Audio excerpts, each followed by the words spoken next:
Hello दोस्तों, स्वागत है आपका हमारे चैनल स्मार्ट एजुकेशन क्लासेस में। तो देखिए, आपके लिए काफ़ी इम्पोर्टेंट वीडियो है ये। आपका सुपर टेट हो या केवीएस हो, साथ ही कोई भी आपका टीचिंग एग्जाम हो, चाहे आप सी टेट जूनियर दें या यूपी टेट जूनियर दें, तो उनमें इनसे जो है गौतम बुद्ध से, बुद्ध धर्म से जो है प्रश्न पूछे जाते हैं। तो इसमें हम महत्वपूर्ण जो 20 प्रश्न आपसे पूछे गए हैं अब तक पिछली परीक्षाओं में, वो डिस्कस करने वाले हैं। इससे बाहर आपका जो है बौद्ध धर्म से कुछ नहीं आएगा। आप कोई भी एग्जाम, जो वनडे एग्जाम है, वो दे सकते हैं। तो हर बार जो है यही प्रश्न पूछे जाते हैं। तो काफी इंपोर्टेंट वीडियो रहने वाला है। अगर इसके पहले आपने हमारे चैनल को सब्सक्राइब नहीं किया है तो सब्सक्राइब कर लो, और उसके बाद एक घंटी बन के आएगी, उसको भी दबा दें, जिससे आपको आने वाले वीडियोज का नोटिफिकेशन जो है वो मिलता रहेगा। तो चलिए देर ना करते हुए वीडियो को शुरू करते हैं। वीडियो को क्या करना है, लाइक करना है और ज्यादा से ज्यादा शेयर करना है। चलिए शुरुआत करते हैं पहले प्रश्न के साथ। तो पहला प्रश्न जो है आपसे पूछा गया है कि गौतम बुद्ध का जो जन्म है वो कहाँ हुआ था या कब हुआ था, ये बताइए। चलिए दोनों हम देखेंगे, अच्छे से डिस्कस करेंगे, चारों जो ऑप्शन होंगे वो बताते चलेंगे। तो विकल्प दिया है पहला कि 563 ईसा पूर्व, दूसरा है 483 ईसा पूर्व, तीसरा है 546 ईसा पूर्व या 465 ईसा पूर्व। आपके लिए थोड़ा सा समय है, आप कमेंट करके बता सकते हैं। और आखिरी में जरूर बताएं कि 20 में से आपके कितने प्रश्न जो है वो सही निकले हैं। चलिए, तो इसका सही उत्तर है आपका 563 ईसा पूर्व। गौतम बुद्ध का जन्म जो है वो 563 ईसा पूर्व में हुआ था। कहाँ हुआ था? कपिल वस्तु के लुम्बिनी में। ये भी आपको याद रखना है। कपिल वस्तु के जो लुम्बिनी है एक जगह, तो वहां पर इनका जन्म हुआ था। ठीक है ना, इतना चीजें आपको याद रखना है। इनके पिताजी का नाम क्या था? शुद्धोधन। शुद्धोधन इनके पिताजी का नाम था। इनकी माता जी का नाम बताइए तो क्या था? महामाया। ठीक है ना, इतनी चीजें आपको याद रखनी है। चलिए, 483 ईसा पूर्व में क्या होता है ये भी बताइए। तो ये हुआ था इनकी जो है मृत्यु। 483 ईसा पूर्व इनकी मृत्यु हुई थी। कहाँ पर हुई थी? कुशीनगर। अतिसार रोग से कुशीनगर में जो है इनकी डेथ हुई थी। दोनों चीजें जो है सन आपको याद रखनी है, 563 ईसा पूर्व और 483 ईसा पूर्व। चलिए आगे बढ़ते हैं। दूसरा प्रश्न आपसे पूछा गया है कि बुद्ध किस वंश से संबंधित थे? यात्रक वंश से, मौर्य वंश से, शाक्य वंश से या जो है कुरु। तो बताइए बुद्ध किस वंश से संबंधित हैं? इसका जो सही उत्तर है वो है आपका शाक्य वंश। इन्हें इसीलिए क्या कहा जाता है, कभी कभी शाक्य मुनि भी इन्हें ही कहा जाता है। पूछा जाता है शाक्य मुनि किसे कहते हैं, तो वो बुद्ध को कहते हैं। चलिए तीसरा प्रश्न है, प्रथम बौद्ध परिषद कहाँ आयोजित की गई? राजगृह, वैशाली, पाटलिपुत्र या कश्मीर। तो बताइए जो फर्स्ट बौद्धिस्ट काउंसिल है, प्रथम बौद्ध संगीति, वो कहाँ हुई थी? तो चारों बौद्ध संगीतियां काफी महत्वपूर्ण है, इसलिए हम आपको चारों बता देते हैं। चलिए, तो बात करें पहली की, तो पहली कहाँ हुई थी आपकी? पहली हुई थी राजगृह में। ठीक है ना, राजगृह में जो है पहली बौद्ध संगीति हुई थी। यहाँ पर नंबर डाल देते हैं पहली। ठीक है ना, किसके शासनकाल में ये हुई थी ये पूछा जाता है, तो वो शासक था अजात शत्रु। अजात शत्रु की यह समय हुई थी। ठीक है ना, हरेक वंश के जो राजा थे, और इसकी अध्यक्षता की थी, ये भी पूछा जाता है, तो महाकश्यप मुनि ने। महाकश्यप मुनि ने ये अध्यक्षता की थी। ठीक है, दूसरी कहाँ हुई थी? दूसरी हुई थी आपकी, बताइए कहाँ? वैशाली। ठीक है ना, दूसरी हुई थी जो वैशाली में हुई थी। और शासक कौन था उस समय? कालाशोक। कालाशोक शासक था और इसकी अध्यक्षता की थी शावक मीर।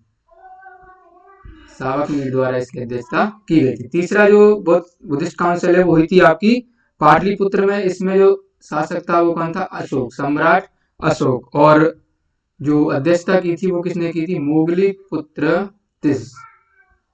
ठीक है ना, मोगली पुत्र तिस ने जो है अध्यक्षता की थी। और लास्ट है आपकी चौथी वाली, तो वो हुई थी कश्मीर के कुंडलवन में। कहां पर? कश्मीर के कुंडलवन। ठीक है ना, कुंडलवन में हुई थी। और राजा थे उस समय कनिष्क। कनिष्क के द्वारा करवाई गई थी। और वसुमित्र जो है इसकी अध्यक्षता वसुमित्र ने की थी। ठीक है ना, वसुमित्र जिन्हें अश्वघोष कहा जाता है। तो चारों चीजें जो है आपको याद रखनी है। इनका सन भी कभी कभी पूछ लिया जाता है। तो पहली हुई थी आपकी 483। ठीक है ना, बुद्ध की मृत्यु के जस्ट बाद हुई थी। दूसरी कब हुई थी? 383। ठीक है ना, और चौथी वाली कब हुई थी? 251। ठीक है ना, 251 ईसा पूर्व। और चौथी हुई थी आपकी 78 ईसा पूर्व। तो चारों जो है बौद्ध परिषद आपको याद रखना है। चलिए चौथा प्रश्न आपसे पूछा गया है कि धातु से बने सिक्के सर्वप्रथम प्रचलन में दिखे। कहाँ दिखे? हड़प्पा काल में, उत्तर वैदिक काल में, बुद्ध के काल में या मौर्य काल में। तो देखिए जो धातु से बने सबसे पहले सिक्के देखे थे वो कहाँ देखे थे? बुद्ध के शासन काल में, जिन्हें क्या पंचमार्क या आपके आहत सिक्के भी कहा जाता था। ठीक है, पंचमार्क या आहत सिक्के भी हम इन्हें कहते थे। चलिए, पांचवा प्रश्न पूछा गया है कि किस प्रतीक का संबंध बुद्ध के जन्म के साथ है? देखिए कुछ प्रतीक थे और उनके बारे में बताया गया था कि इसका संबंध जो है इससे है और इसका संबंध इससे है। तो देखिए सांड का संबंध बताना है कि किससे है, जन्म से पूछा गया है, या घोड़ा का, या पीपल के पेड़ का, या स्तूप का। तो देखिए जो सांड है इसका उत्तर है आपका ऑप्शन नंबर 1 सांड, क्योंकि सांड का संबंध जो है वो जन्म से है। इसकी जगह आपको कभी कभी कमल भी दे दिया जाता है। लेकिन आपसे अगर घोड़ा पूछ लिया जाए तो क्या करेंगे आप? तो घोड़े का संबंध होता है इनका गृह त्याग से, ठीक है ना। और पीपल का पेड़ किसका है? पीपल का पेड़ जिसे बोधि वृक्ष भी कहते हैं, तो उसका संबंध है इनके ज्ञान से, यानी कि ज्ञान का प्रतीक। और स्तूप किसका प्रतीक है? स्तूप है मृत्यु का प्रतीक। चलिए, छठवां जो प्रश्न आपसे पूछा गया है कि बुद्ध को प्रबोध कहाँ प्राप्त हुआ, यानी कि ज्ञान कहाँ प्राप्त हुआ? सारनाथ में, बोधगया, कपिलवस्तु या राजगृह? तो बताइए कहाँ हुआ था? तो देखिए 6 वर्षों की तपस्या के पश्चात निरंजना नदी के तट पर, कौन सी नदी? निरंजना नदी, याद रखिए, निरंजना नदी के तट पर इन्हें महाज्ञान की जो है प्राप्ति हुई थी, जिसे हम क्या कहते हैं?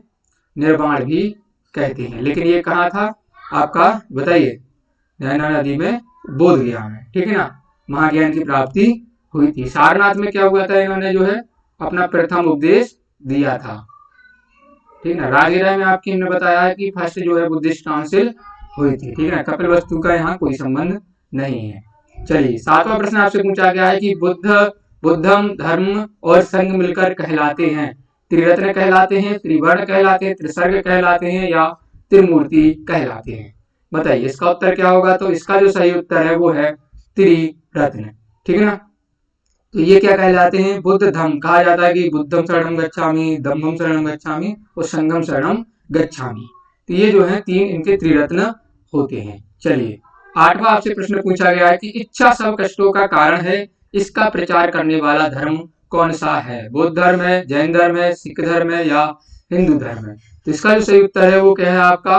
बौद्ध धर्म। बौद्ध धर्म कहता है कि इच्छा सब कष्टों का कारण है, ठीक है ना। चलिए, आगे है आपका 9वां प्रश्न है कि किस स्थान का संबंध गौतम बुद्ध से नहीं, यानी कि 4 स्थान दिए गए हैं, तो किसका संबंध जो है गौतम बुद्ध से नहीं है? सारनाथ का नहीं है, बिल्कुल है, क्योंकि इन्होंने यहाँ पर प्रथम उपदेश दिया था।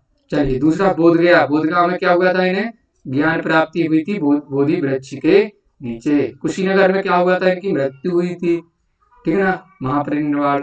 और पावापुरी का संबंध जो है वो किससे है? आपके महावीर स्वामी जी से है, क्योंकि 468 बीसी में यहाँ पर इनकी जो महावीर स्वामी है इनकी मृत्यु हुई थी। तो आपका उत्तर क्या हो जाएगा? पावापुरी, क्योंकि पावापुरी का जो संबंध है वो भगवान महावीर से है।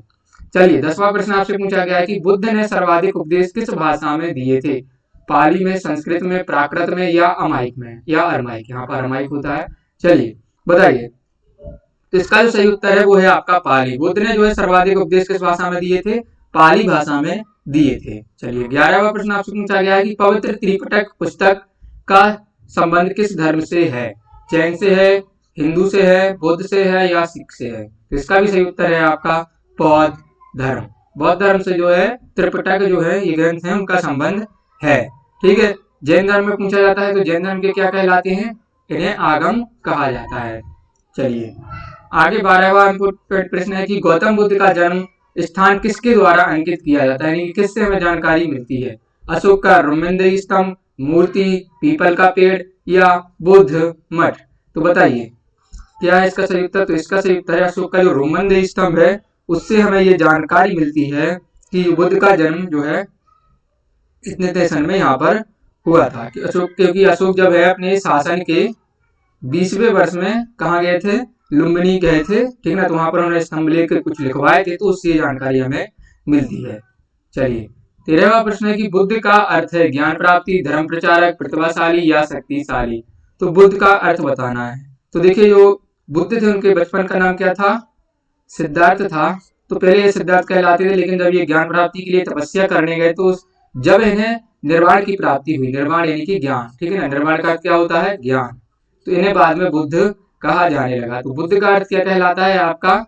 ज्ञान प्राप्ति कहलाता है। चलिए 14वां प्रश्न है कि बुद्ध ने अपना प्रथम उपदेश कहाँ दिया था? वाराणसी में, कुशीनगर में, बोधगया में या सारनाथ में? तो बुद्ध ने अपना प्रथम उपदेश बताइए कहाँ पर दिया था? जो बुद्ध ने अपना प्रथम उपदेश दिया था वो दिया था सारनाथ में। ठीक है ना, जैसे इसका पुराना नाम क्या है? ऋषिपत्तनम। ऋषिपत्तनम इसका पुराना नाम है और बोधगया में ज्ञान की प्राप्ति हुई थी, कुशीनगर में मृत्यु हुई थी। ठीक है ना, तो ये चीजें जो है आपको याद रखनी है। ठीक है ना, चलिए यहाँ पर सही उत्तर है आपका सारनाथ। 15वां प्रश्न है भारत में उत्पन्न सबसे बाद वाला बौद्ध धर्म ग्रंथ कौन सा है? दिव्य वंदना है, दोहा कासा, ब्रजछेदिका या वाम सात पाक्षिणी? बताइए क्या है इसका उत्तर, बताइए क्या है। वीडियो अच्छा लग रहा है तो दोस्तों लाइक जरूर करिएगा। इसका सही उत्तर है आपका वाम सात पाक्षिणी। चलिए 16वां प्रश्न है कि कौन सा शासक बौद्ध के समकालीन नहीं था? उदयन, बिंबिसार, अजातशत्रु या महापद नंद? तो इनमें 3 शासक जो है बौद्ध के समकालीन थे और एक शासक नहीं था, तो वो कौन है बताइएगा। तो उसका सही उत्तर होगा वो है महापद नंद, क्योंकि उदयन हो गए आपके, बिंबिसार हो गए और अजातशत्रु, ये सभी जो है बौद्ध धर्म के समकालीन रहे थे। 17वां प्रश्न है, काफी बड़ा है, थोड़ा लेके समझ के करिएगा। बौद्ध धर्म किन मतों पर विश्वास करता है? दुनिया दुखों से भरी हुई है, लोगों को दुख उनकी इच्छाओं के कारण होते हैं, तीसरी है यदि इच्छाओं पर काबू पा लिया जाए तो निर्वाण मिल जाएगा, यानी ज्ञान प्राप्ति हो जाएगी, ईश्वर और आत्मा के अस्तित्व को स्वीकार करना चाहिए। तो बताइए ए बी सी डी सही है, बी और सी सही है, ए बी सी तथा सी या बी सी तथा डी? तो बताइए क्या होगा इसका उत्तर क्या होगा? सॉरी, तो देखिए दुनिया दुखों से भरी है, क्या बौद्ध धर्म ये कहता है? बिल्कुल कहता है, तो आपका ए जो है वो सही हो जाएगा। बी भी सही होगा, लोगों को दुख उनकी इच्छाओं के कारण होते हैं, आपको पहले ही बताया है। तीसरा है यदि इच्छाओं पर काबू पा लिया जाए तो निर्वाण मिल जाएगा, ये भी सही है। लेकिन जो चौथा दिया है कि ईश्वर और आत्मा के अस्तित्व को स्वीकार करना चाहिए, ये बौद्ध धर्म कभी नहीं कहता है, तो आपका उत्तर हो जाएगा ए, बी तथा सी। ठीक है, चलिए आगे बढ़ते हैं। 18वां प्रश्न आपसे पूछा गया है कि गौतम बुद्ध को दिखाई देने वाला प्रथम दृश्य क्या था? आपने देखा होगा कि जब अपने वेश बदल कर निकले थे, वैसे तो इन्हें महल में रखा जाता था, लेकिन जब गौतम बुद्ध निकले महल से तो उन्हें सबसे पहले कौन सा दृश्य दिखा था? भिक्षुक सन्यासी दिखा था, एक शव दिखा था मृत, या बीमार व्यक्ति या बूढ़ा व्यक्ति? तो ये सबसे पहले जो उन्हें दिखा था वो था एक बूढ़ा व्यक्ति। बूढ़ा व्यक्ति पहले दिखा था, उसके बाद आगे चले तो बीमार व्यक्ति दिखा, तीसरे नंबर पर उन्हें शव दिखा और चौथे नंबर पर उन्हें एक भिक्षुक सन्यासी दिखा था। तो चारों आपको क्रम इनका याद रखना है कि पहले क्या दिखा था। तो 18वें प्रश्न का उत्तर है ऑप्शन नंबर डी। चलिए 19वां प्रश्न आपसे पूछा गया है कि बौद्ध के जीवन त्याग की घटना को क्या कहा गया है? महानिष्कर्मण निर्वाण कहा गया है, या धर्मचक्र प्रवर्तन, या महापरिनिर्वाण? बताइए किस घटना को क्या कहा गया है, आपके लिए ये बताना है। तो जो बौद्ध के जीवन त्याग की घटना है तो उसे हम क्या कहते हैं? महानिष्कर्मण कहते हैं। कब की घटना है ये आपकी बताइए? महानिष्कर्मण जो घटना है वो है आपकी 483 ईसा पूर्व की घटना है। निर्वाण क्या कहलाता था? ज्ञान प्राप्ति हुई थी, निर्वाण कहते हैं। धर्मचक्र प्रवर्तन, बताइए धर्मचक्र प्रवर्तन किस घटना को कहा जाता है? और महापरिनिर्वाण क्या कहलाता है आपका? महापरिनिर्वाण कहलाता है, ये कहलाता है आपका धर्मचक्र। देखिए धर्मचक्र प्रवर्तन तो क्या था? जब उन्होंने क्या दिया था? अपना पहला उपदेश, पहला जब उपदेश दिया उन्होंने तो वो तो कहलाया आपका क्या? धर्मचक्र परिवर्तन। अब बचा आपका एक बचा महापरिनिर्वाण, तो ये कहलाता उनका मृत्यु। ठीक ना, मृत्यु की घटना को हम कहते हैं महापरिनिर्वाण। चलिए इसमें थोड़ा मिस्टेक हो रहा है, चलिए ये यहाँ पर ये गलत है, एक सेकंड, चलिए दोबारा बता देते हैं आपके लिए। देखिए महानिष्कर्मण जो घटना है वो क्या थी आपकी? महानिष्कर्मण की घटना कहलाती है गृह त्याग।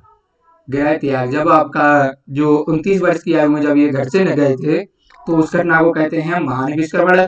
निर्वाण की कहते हैं ज्ञान प्राप्ति की घटना को। धर्मचक्र परिवर्तन कहते हैं जब इन्होंने अपना पहला उपदेश दिया था।